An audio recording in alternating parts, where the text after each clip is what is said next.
I left a very promising medical device sales career to chase the dream. Took an 80% pay cut, which my wife was thrilled about. And so it was myself and two other co-founders that pooled our own capital together to start the business. And I just I saw the opportunity, and I didn't want to look back 20 years and say, that could have been me. So we went for it, and we self-funded the first 5. And then as we continued to grow, we say, gosh, if we really want to put a jetpack on this, we're going to have to raise some outside capital to scale. So at that point, we brought on a investment partner who also helps to do some of the development, and that's helped us go from 5 to 14 in the last couple of years. Back to the beginning of COVID, and the incredible, and this is the way I describe it, Darren, is the idea that so much money was pumped into the system through programs to help people during COVID, and that money is still, by and large, sloshing around the system.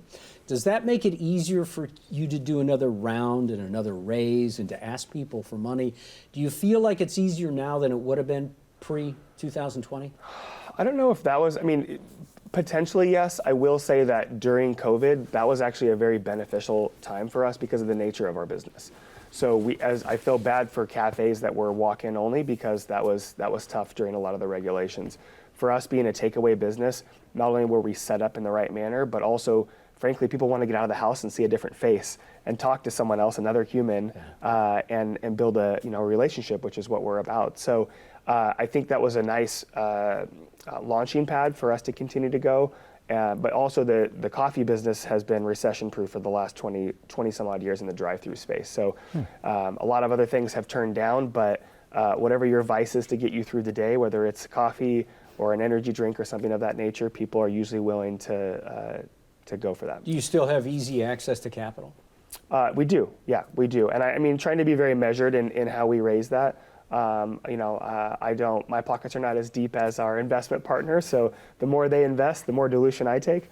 But in the right growth mechanism, we have a lot of opportunity and support behind us. You scale that kind of credit or that kind of quality? We're going to find out. Well, we'll see. I will say, going from the first couple we opened in Mooresville, north of Charlotte, to now having 14 across Greenville, Columbia, going into Charleston this spring, it's going to be a journey to see how great our people are, but we will never sacrifice the core things that we're focused on. Is it hard to find quality people? Yes. Yes and yes. It is, and so when you find the great ones, really investing into them to make sure that they say, gosh, I love coming to work here, I want to be here, because not only do you have the opportunity cost of potentially replacing them if they moved on, but when you have that great energy, that great person, it spawns onto other people as well.